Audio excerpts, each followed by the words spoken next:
사랑하는 영락교회 지체들에게 주 안에서 평화 인사를 전합니다. 오늘은 2023년 8월 9일 수요일입니다. 오늘의 묵상 본문은 민수기 2장 1절로 34절까지의 말씀입니다. 오늘 본문 말씀 2장 1절부터의 말씀은 이렇게 시작합니다. 여호와께서 모세와 아론에게 말씀하여 이르시되, 우리 민수기에 보면 장별로 항상 주님께서 말씀하여, 여호와께서 말씀하여 이르시되, 여호와께서 말씀하여 이르시되 이렇게 시작되는 걸 볼 수 있습니다.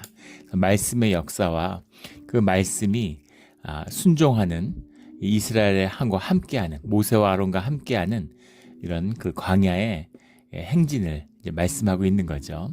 근데 재미있는 것은 이제 민수기 전체를 보면 여호와께서 말씀하시되라고 시작하는 그 장들은 다 이제 아름답고 주님 안에서 성취를 의미하는 그런 말씀들입니다. 그런데 그것이 없는, 그렇게 시작하지 않는 장들이 있어요. 뭐 11장, 12장, 뭐 14장, 16장 이런 장들이 있는데, 그런 장들은 이제 주님께 패역한, 주님을 거역하는 그런 일들을 나타나고 있는 걸 알 수 있죠. 주님이 말씀하시되라고 하는 뜻은 사실 깊은 것입니다. 주님이 말씀하셨다라고 하는 것 자체가 우리가 인간이 대화하는 게 아니죠. 주님이 말씀하셨다는 건 성취되었다는 겁니다. 주님과 함께했다, 주님이 우리에게 말씀하셨다, 말씀하신다라고 하는 의미는 주님의 뜻이 우리 가운데 이루어진다, 이루어졌다라는 의미와 같은 것이죠. 주님의 말씀의 참된 의미예요. 그래서 말씀을 찾는다, 주님의 말씀이 선포된다, 주님의 말씀을 받았다는 건 우리가 상상할 수 있는, 우리가 아무리 상상해도 그 이상의 의미가 들어있는 겁니다. 이런 깊은 주님의 말씀의 뜻, 말씀의 섭리가 움직이는 우리의 신앙의 자리가 되기를 주의 이름으로 축원합니다. 그래서 이제 계수를 해서 편성을 다 하고, 이제 그 편성이 어떻게 진을 짜고 어떻게 행군하느냐라는 것이 이제 그 2장의 말씀이죠. 2절에 보면 이스라엘 자손은 각각 자기 진영의 군기와 자기 조상 가문의 기호 곁에 진을 치며, 군대로 조직되니까 이제 군기가 세워지는 거죠. 군기라고 하는 건 이제 디글로브라고 하는 말이고, 기호라고 하는 건 이제 오토트라는 말인데, 오토트 이런 건 뭐 사인 뭐 이렇게 영어에 번역해 보면, 뭐 디글로브 이런 건 원래 뭐 스탠다드 이런 뜻인데, 뭐 배너 뭐 이렇게 해석을 했어요. 그런데 이제 이 군기를 세우잖아요. 요즘에 이제 군기를 별로 세우지 않죠. 군기가 표적이 되기 때문에, 저격의 원인이 되니까 현대전에서는 이제 많이 사라졌지만, 전통적으로 뭐 고대와 중세를 관통하는 군대에서 제일 중요한 것은 이제 군기죠. 군기라고 하는 것은 군대의 생명입니다. 군대 갔다 온 분들은 다 아시죠. 군대가 군기를 잃어버렸다, 있을 수 없는 일입니다. 군기를 잃어버리면 군대를 해산해버려요. 해체해버립니다. 그 정도로 군기를 중시해, 군기를 생명같이 여기는 거죠. 그래서 군기라고 하는 것이 정체성이고, 군기라는 걸 통해서 이제 군대가 움직여가고 군대의 구심점을 이루는 것이 군기죠. 군기를 세우는 것입니다. 그리고 또 가문에, 그 가문을 상징하는 다 뭐 기호, 군기 이렇게 구분을 했는데, 이것도 하여간 그 표장이 있는 거죠. 이제 그런 깃발 같은 걸 세워가지고, 그래서 이제 상징하는, 어디서 보이더라도 행군하면서 저기 있구나. 그 수십만 명, 뭐 200여 명이 지금 행진을 항군을 하고 있는데, 그 가운데에서 이제 그런 게 잘 보여야 되는 거죠. 그래서 그걸 보면서 이제 따라가는 것입니다. 이스라엘 자손은 각기 진영의 군기와 기호 곁에 진을 쳐라. 진 치는 법을 이제 말씀하고 계시는 거죠. 회방을 향하여 사방으로 진을 쳐라. 회막이 중심에 있고 그 주변에 이렇게 돌아가면서 진을 치는 것입니다. 근데 회막을 향하여라고 하는 말이 회막에 바싹 붙는 건 아니죠. 회막을 향하여 그러는데, 우리 여호수아서 3장에 보면 회막과 2000규빗, 한 1000m, 1km 정도 되죠. 그 정도를 이제 뛰어나야 돼요. 그래서 상당한 거리를 두고, 하지만 200만 명이 진을 두르니까 그 정도의 그 중앙에 공간적 여유가 있어야 그 쭉 둘러치는 그런 게 나오겠죠. 그래서 회막을 향한다라고 하는 것은 이제 공간적인 의미가 있지만, 회막을 향한다, 모든 중심이 주님의 임재와 주님의 말씀을 향해 있다라는 뜻이 들어있는 거죠. 오늘 말씀의 중심입니다. 17절에 가면 회막이 중앙에 있어 이렇게 되어 있는데, 어딜 가나 움직이나 서 있으나 항상 회막이 중심이다라는 건 우리의 신앙 가운데 예배가 중심이고 교회가 중심이 되어야 된다라는 이 말씀인 거죠. 그걸 훈련하는 거예요. 다른 게 없습니다. 우리가 신앙을 하는데 너희가 예배와 주일과 주님과 함께하는 기도와 이런 것이 너희 삶의 중심이 돼야 된다. 신앙이 중심이 돼야 된다. 주님이 중심이 돼야 된다. 그걸 훈련하는 삶이에요. 이것이 광야를 행진하고 가나안을 정복하기 위한 훈련의 내용입니다. 뭐 전쟁 훈련하고 칼싸움 훈련하고 뭐 제식 훈련하고 이런 게 아니라 물론 그런 것도 하겠죠. 그러나 가장 중요한 것은 주님 안에서 예배를 훈련하는 겁니다. 우리의 삶, 안식일을 지키고 예배를 드리고 예배가 중심으로 살아야 된다는 건 무슨 의미냐면은 예배가 삶의 가장 우선순위가 되어야 된다는 얘기죠. 교회도 그런 그 믿음의 분들, 신앙인들이 많이 있죠. 정말 이제 존경스러운 분이 있습니다. 전 목사예요. 전 신앙인이지만 동시에 종교인이죠. 종교인으로서의 이게 저의 업이에요.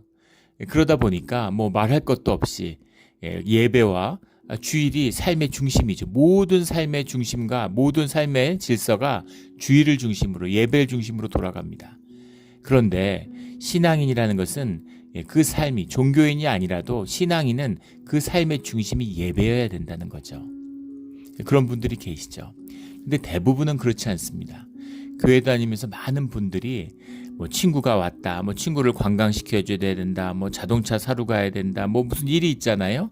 그럼 항상 주의를 빼는 모습들을 많이 봅니다. 친구가 뭐 한국에서 놀러 왔는데, 뭐 20년 만에 왔는데 관광시켜주는 거 좋죠. 주중에 휴가 내서 하는 분들, 이런 분들은 못 본 것 같아요. 보기 힘들죠. 그런 분도 없진 않지만 대부분 주의를 빼고 주의를 이제 그거는 주의를 가장 마지막 순위로 놓는 거죠. 근데 문제는 뭐냐면 교회 나의 신앙생활이 내 삶에서 뭐 2순위냐 3순위냐 4순위냐 그게 중요한 것이 아니라 1순위가 아니면 아무 의미가 없다는 겁니다. 몇 순위든 마지막 순위든 2순위든 아무 차이가 없고 그것의 결과는 나땡이라는 거죠. 이게 종교생활의 허무함이에요. 평생 교회 다녔는데 아무것도 유익이 없는 겁니다. 오히려 안 다님만도 못한 그런 꼴이 되고 마는 것이죠. 그래서 예배와 주일이 너의 삶의 우선순위가 돼야 돼. 이게 핵심인 것이죠. 이것이 신앙의 핵심입니다. 우리 삶 가운데 늘 회막을 향하는 주님의 임재를 향하는 우리의 신앙의 길이 되기를 주의 이름으로 축원합니다.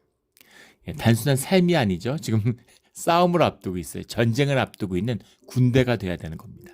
군대를 양육해야 되는데 그 군대의 가장 중심이 되는 게 이제 조직을 짜는 것이고 진을 짜는 것이죠. 그런데 그 중심이 회막을 향해야 된다라고 하는 그 뜻이 들어있다는 겁니다. 3절에 동방의 해 돋는 쪽의 진칠자는 그 진영별로 유다의 진영의 군기에 속한 자라. 오늘 2장의 본문을 보면 크게 4개의 진영이 있다는 것을 알 수 있습니다. 동서남북으로 해서 4진영을 짜서 12지파가 4진영의 이제 지파를 향해서 이렇게 구분되는, 그러니까 그 지파가 12지파가 있지만 그 중에 중심이 되는 지파가 있다라는 걸 볼 수 있죠. 그 중심 지파가 시작이 동방 해 돋는 쪽에 진칠자는 유다 지파다 이렇게 얘기하고 있습니다. 유다 진영에 속한 군기에 속한 자라. 그러니까 이제 유다 진영이 가장 이제 동방에 해 돋는 쪽 오른쪽에 섰는데 이 의미가 뭐냐면 지금 행진을 동쪽으로 해 나갑니다. 뿐 아니라 사실은 그 회막의 정문이 동서남북으로 문이 있지만 그 문 앞에를 중심으로 바라보면서 진이 짜져 있지만 동문이 나중에 성전을 지어도 마찬가지죠. 우리 성전에 관한 본문의 말씀을 봐도 동문이 주문이에요. 메인 게이트입니다. 동방에 해 돋는 쪽인데 주님이 생명이 돋는, 그러니까 태양이 솟아나고 태양을 향한다라고 하는 생명의 근원을 향한다라는 뜻이 들어있다는 해석이 있습니다. 그리고 또 행군의 방향이 지금 동쪽을 향해 가는 것이기도 하죠. 동방에 해 돋는 쪽에 섰다, 동쪽에 섰다라는 것이 사실은 제일 앞문에 섰다는 얘기고 그 다음에 행군도 제일 앞서 나가는 겁니다. 그래서 유다 진영의 가장 선두에 서는 지파다라는 것을 이제 알 수 있죠. 그래서 유다 진영이 숫자도 제일 많고 전투력도 높고 이런 걸 볼 수. 두 번째로 높은 게 단지파인데 북쪽에 서는데 제일 마지막에 서요. 단지파도 전쟁을 잘 하죠. 그리고 용맹한 지파입니다. 숫자도 유다 지파 다음으로 많고. 그래서 우리 이제 단체로 뭐 마라톤이나 이렇게 군대 같은 데서도 집단으로 구보할 때 이럴 때 보면 행군할 때도 마찬가지죠. 행군할 때 가장 행군을 잘하는 사람이 제일 앞과 제일 뒤에 씁니다. 앞과 뒤에 쓰는 것이 제일 중요하죠. 전쟁의 행군도 마찬가지죠. 가장 용맹한 군인이 제일 앞과 제일 뒤에 있습니다. 앞에는 이제 앞에서 적을 맞이할 수가 있으니까 제일 앞에 서야 되는 것이고, 제일 뒤는 이제 군대가 늘어지거나 흐트러지지 않도록 그걸 추스리는 의미도 있고, 또 뒤에서 습격을 당할 수도 있잖아요. 항상 적이 꼬리를 물려고 할 수 있기 때문에 앞과 뒤가 제일 중요한 거죠.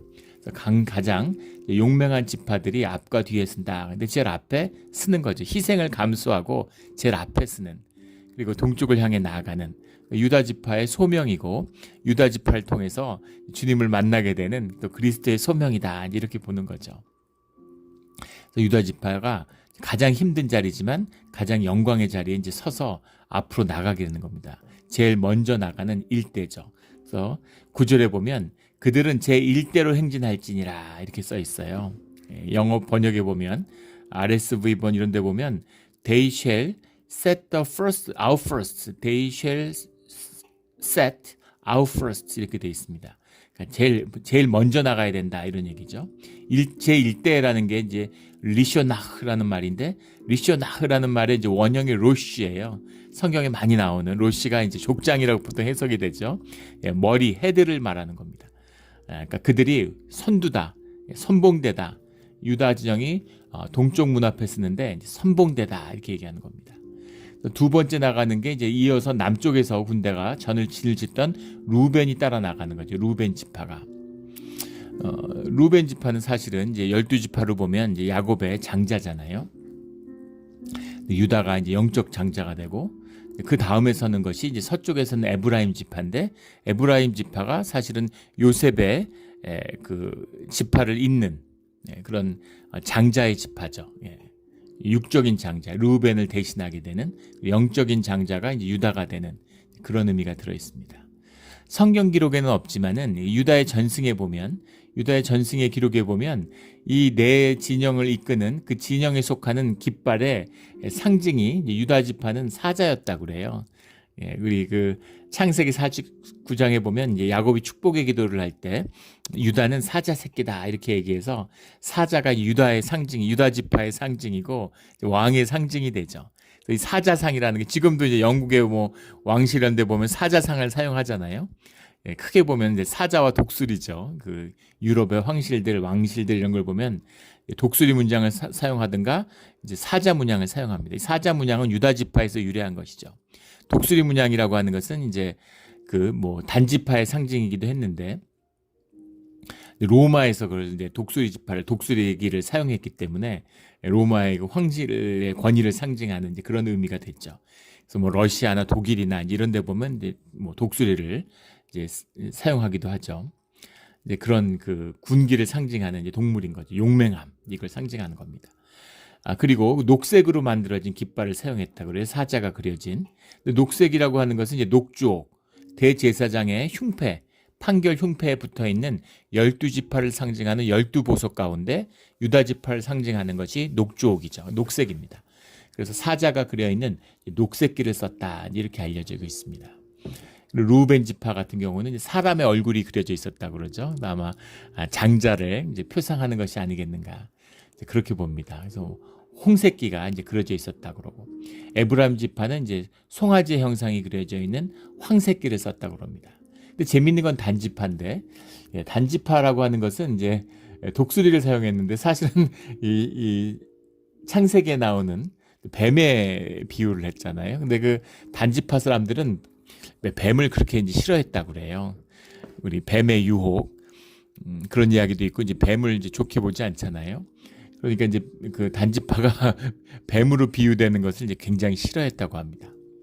근데 결과적으로는 이제 그 계시록에도 나오지만 단지파가 나중에 12지파에서 떨어져 나가게 되고, 그리고 이제 우상 숭배와 그런 거에 아주 상징같이 이스라엘이 무너지는 것에 이제 발단이 되는 우상 숭배 상징 같은 그런 지파가 되죠. 그래서 그 뱀의 비유가 이제 맞다, 아니 이렇게도 얘기를 하지만, 이 시기에 행진을 시작할 때 단지파는 뱀을 싫어해서 이제 그 뱀과의 천적, 뱀을 잡아먹는 게 독수리잖아요. 그래서 뱀 대신에 독수리를 자기 지파의 상징으로 세웠다고 합니다. 그래서 그 12보석 흉패에 있는 그 중에서 벽옥이잖아요, 단지파가. 그러니까 홍색과 백색을 섞은 바탕화면에 독수리를 그린 그런 진연기를 썼다고 합니다. 그래서 그걸 가지고 이제 행군을 시작하는 것이죠. 그래서 제1대로 유다 지파가 나가고 그 다음에 이제 제2대로 사실은 그 출애굽기나 이제 여호수아서 이런 걸 보면은 2대로 나가는 것이 레위 지파죠. 근데 레위 지파는 이제 군대에 거의 들어있지 않기 때문에 그 다음에 이제 루벤 지파가 나오고 그 뒤에 이제 그 회막의 그런 것들 성물이 이제 따라 나가는 겁니다. 그 뒤에 이제 에브라임 지파가 나가고 그 뒤에 단 지파가 따라가는 것이죠. 17절에 보면은 회막이 레위인의 진영과 함께 모든 진영의 중앙에 있어 행진하되, 회막이 중앙에 있어 행진한다 그러니까 회막이 나가는 것 같은데 회막이 나가진 않죠. 다 정리해서 레위인들이 뭐 수레에 싣기도 하고 들고 가기도 하고 이렇게 가져가는 것입니다. 회막이 중앙에 있다는 건 그 성물이, 그 모든 회막을 구성하는 성물이 이 전체 행군하는 그 가장 중심에 있다는 거죠. 앞뒤로도 중심이고 좌우로도 중심이었겠죠. 그 중심에 있는, 그러니까 하나님의 임재와 하나님을 향한 예배, 모든 이 공동체와 군대와 행진의 중심이 주님의 임재다라는 걸 절대 잊지 말라는 겁니다. 이것을 의식적으로 또 현상적이지만 표상으로 받아들이는 거죠. 이 의미가 중요한 것이죠. 결혼 반지 같은 거잖아요. 반지 꼈다고 뭐 결혼이 없어지고 있고 그런 게 아닌데, 뭐 반지, 좋은 반지, 살면서 돈 벌어서 좋은 반지 많이 뭐 다이아 반지 이런 거 샀을 수 있겠지만, 결혼할 때 돈이 없어 낀 금반지, 부부가 같이 낀 그거를 노인이 돼도 60년이 지나도 평생 가장 소중하게 끼고 있는 것, 그런 의미죠.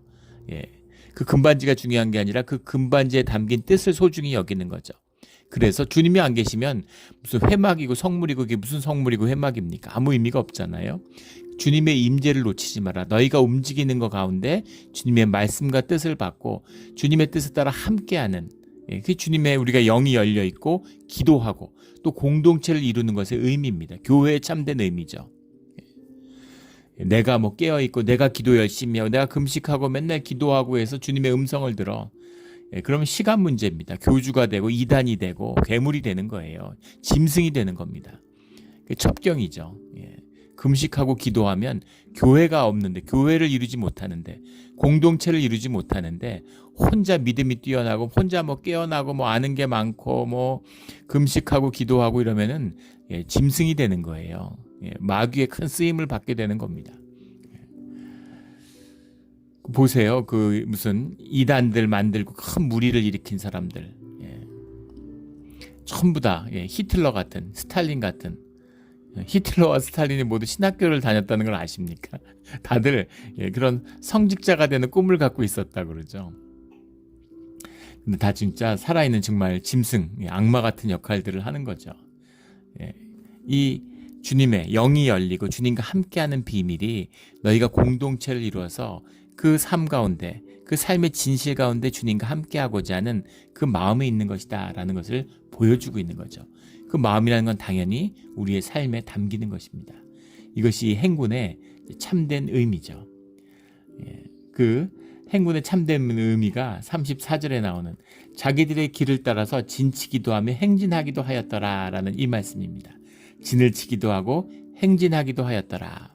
전쟁이 있든 없든, 뒤에 민수기를 보면 알게 되는데, 진치고 행진하는 게 보통 일이었겠습니까? 이 진을 한번 푸는 게, 근데 하루 만에 진을 치고 푸는 일도 있어요.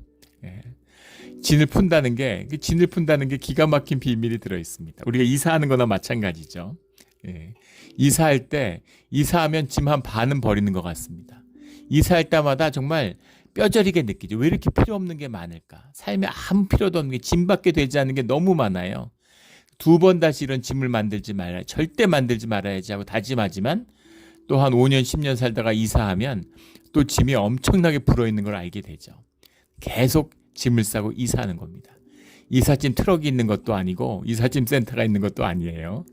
그렇다고 모두 다 무슨 다 소를 가지고 수레에다가 뭐 줄줄이 달고 가는 게 아니라, 많은 짐들은 짊어지고 가는 거죠.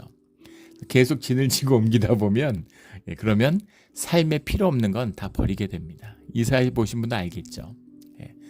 아마 6개월, 1년에 한 번씩 이사하면서 한 서너 번만 이사해 보세요. 제가 예전에 이제 단기 선교를 갔다가 그 YM, Youth with Mission 만든 그 목사님 갑자기 성함이 생각이 안 나는데 그 목사님을 이제 단기 선교 갔다가 만나게 됐어요. 같이 식사를 하게 됐는데, 그래서 제가 그 당시에 이제 젊었을 때죠. 한 20년 전쯤 된 것 같습니다. 근데 그때 그 목사님한테 그 예수 믿고 그 정신없이 이사를 하는, 예수 믿고 이사를 제가 13번인가 했다고 그렇게 얘기를 하니까 그 목사님이 당신 뭐 선교사시니까 당신은 30몇 번을 이사하셨다든가 뭐 이제 그런 얘기를 하시더라고요. 근데 그때 이사할 때 제일 중요한 게 이제 아이들이다 이렇게. 근데 그때 아주 귀한 걸 배웠는데 그때 기억나는 말씀이 이사를 하면 이사를 해서 짐을 풀고 쌀 때 가장 명심해야 되는 게 아이들이 삶이 뜨지 않도록 하는 게 제일 중요하다 이렇게 말씀하시더라고요. 이사하면 제일 먼저 아이들 짐을 푸는데 아이들 짐을 이사 갈 때 하루를 자더라도 완전히 애들이 살던 방같이 그렇게 다 풀라고 절대 박스로 짐 싸놓지 마라. 그리고 이사 가서도 절대 싹 다 풀고 아무리 힘들어도 다시 이사 가면 짐을 다 다시 싹 싸라는 거예요. 그래서 집 안에다가 박스 같은 거 쌓아놓고 이러면은 그러면 절대 안 된다고. 어수선하고 그러면은 이제 아이들이 그 삶에 뿌리를 내리지 못하게 된다고, 뜨게 된다는 거죠. 그러면 아이들이 제대로 자라지 못한다고. 근데 그 뒤에 이제 그 말씀이 참 정말 지혜인 게 그 뒤로 이사하면서 정말 그렇구나 하는 걸 뼈저리게 깨달았어요. 그래서 하루를 살아도 영원히 살 것처럼 짐을 다 풀어야 되는 것이죠. 그런데 그렇게 짐을 싸고 풀고 하다 보면 결론은 뭐냐면 필요 없는 건 다 버립니다. 그럼 삶에 정말 필요한 것이 거의 없다는 걸 알게 돼요. 예전에 그 산타로사 지역에 큰 불이 났을 때 이제 교회에서 우리가 헌금해서 그 돈을 전달하려고 거기에 있는 교회를 방문했던 기억이 납니다. 근데 어때 교회는 좀 하나님의 은혜인지 동네가 다 불탔는데 교회는 타지 않았어요. 그러니까 그 지역에 있는 꼭 뭐 교인이 아니더라도 그 동네에 있는 분들인데 저희 농사지니까 교회 안에다가 뭐 염소도 끌고 오고 뭐 당나귀도 끌고 오고 막 거위 닭들도 있고 무슨 노아의 방주호 같은 아주 그 재밌는 그런 광경, 재밌다고 하면 안 되겠죠. 굉장히 이제 비극적인 모습이었지만 또 굉장히 영적으로 보이더라고요. 이제 그런 게 다 같이 이렇게 짐승하고 사람들이 교회에서 같이 먹고 자고 생활하고 있는 거죠. 그런데 거기 이제 한 장로님이 이제 집이 다 불탔는데, 불타진 않았어요. 그런데 불탄다고 해서 이제 불길이 막 번지니까 소방서가 와서 10분 안에 집을 이제 비워라. 필요한 집을 가방 하나로만 싸서 나오라고 이제 그렇게 얘기하더라는 겁니다. 그래서 5분, 10분, 맥시멈 10분 안에 다 철수하라고 막 사이렌을 울리면서 와서 전부 나가라고 그러는데 10분 안에 20년을 살았던 집에 10분 안에 나가야 되는데 뭘 가져갈까? 뭘 가져가야 되나? 근데 가져갈 게 아무것도 없더라는 겁니다. 그래서 가방 하나에 뭘 싸라는 건가 그랬는데 가방 하나 쌀 것도 없더라. 아무것도 가져갈 게 없더라는 겁니다. 그래서 그 금고안에 있는 무슨 이런 중요한 서류 같은 거 뭐 이런 것만 챙기니까 서류 가방 하나로 다 돼서 그걸 이제 가지고 나왔는데 그 부인 되시는 권사님이 빨간 구두를 세트를 들고 나왔더래요.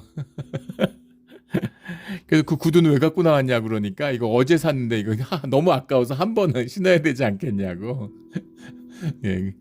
근데 그 순간 이제 깨달으셨다는 거죠. 야, 마지막 떠날 때도 이렇게 했구나. 뭐 집 짓고 온갖 거 쌓아놨지만 결국 다 놓고 빈손으로 가는구나. 이런 생각이 들었다고. 세상에 욕심낼 게 아무것도 없구나. 생명 말고는, 속사람 말고는 아무것도 남는 게 없구나 하는 것을 깨달았다. 이런 말씀을 들었습니다. 이게 진치기도 하고 행진하기도 하는 것에 담기는 뜻이죠. 풀었다 쌌다 하면서 얼마나 애굽에서 뭘 많이 갖고 나왔겠어요. 또 많이 취하라고 했으니까 온갖 걸 갖고 나오죠. 근데 사실은 그런 게 다 필요 없다는 것을 버리는 것입니다. 그리고 서로 가족이 되고 공동체가 되고 또 주님께 의지하는 법을 배우게 되는 거죠. 어떤 마음이겠습니까? 마음만 흔들리면 지옥 되는 거예요. 예. 이게 뭐 어디로 가는 건지 언제 끝나는지 말씀을 안 해주시잖아요. 예. 40년 행진할 거라고 누가 알았겠습니까? 예. 언제 가는지 뭘 해야 되는지 아무도 몰라요. 주님의 말씀을 듣고 순종하는 훈련을 하는 겁니다. 그런데 그 훈련을 받은 그 다음에 가나안 땅에 들어가면 주님이 그 다음에는 만나를 주시고 주님이 막 안개기둥 불기둥으로 인도하셨는데 가나안 땅 가면 그런 게 싹 사라져요. 농사 짓고 평지에 살던 사람들 수백 년을 평지에 살았는데 산악지대에 가서 살게 되는 겁니다. 40년 동안 400년 470년 동안 한 번도 싸워보지 않는 사람들이 전쟁을 해야 돼요. 430년 동안 노예로 살았는데 전쟁할 일이 뭐가 있습니까? 근데 이제는 싸워야 됩니다. 가나안 땅에 가면 싸워야 될 뿐만 아니라 농사도 져야 돼요. 그러면서 그 우상에 젖어들지 않고 주님의 뜻을 분별하며 말씀에 따라서 서로 협동해서 협력해서 하나를 이루는 그 삶을 위한 훈련이 광야에서 이루어지는 것이죠. 우리의 신앙이고 광야교회에서 우리가 배우는 것이기도 합니다. 삶에 고난이 있고 어려움이 있어요. 저도 제 스스로를 돌아보면서 부끄럽고 많이 늘 반성합니다. 아무것도 아닌 일에 짜증이 나고 아무것도 아닌 일에 신경질이 나요. 삶에 육신에 조금만 불편함이 오면 조금만 나를 불편하게 만들면 신경질이 나는 것이죠. 짜증이 나는 겁니다. 이걸 다뤄야 되는 거예요. 물론 육신이 있기 때문에 100% 다루어질 수 없죠. 그러나 그것을 다룰 수 있는 영을 키워가는 것, 우리 속사람의 능력을 키워가는 것이 우리가 광야교에서 배우는 주님을 향한 회막이 중앙에 있어 회막을 향하여 진치기도 하며 행진하기도 하였더라. 진치는 법을 배우고 어떨 땐 한 달씩 여기서 뭘 하려고 여기 진을 치고 사막에 이러고 있나. 그런데 어느 순간은 또 행군을 시작하는 것이죠. 중요한 것은 주님과 함께라는 것입니다. 주님과 함께 광야의 교회에서 광야를 행진하는 광야의 교회를 이루는 우리 몬트레이 영락교회가 되기를 예수 그리스도 이름으로 축원합니다. 아멘. 함께 기도드리겠습니다. 하나님 아버지 감사합니다. 귀한 말씀을 주시고 늘 삶에 보이지 않는 영이신 주님이 우리 가운데 중심에 있어서 우리 신앙의 중심에, 우리 가족의 중심에, 우리 공동체의 중심에, 교회의 중심에 계셔서 늘 주님을 바라보며 주님이 우리 삶의 1순위가 되셔서 주님이 말씀하시되 말씀하여 이르시되 움직이는 그런 우리 삶의 자리가 되게 하여 주시옵소서. 그것이 우리 삶에서 가장 중요한 것임을 이제는 압니다. 주님 말씀하시고 인도하여 주시옵소서. 감사하며 예수 그리스도 이름으로 기도드렸습니다. 아멘.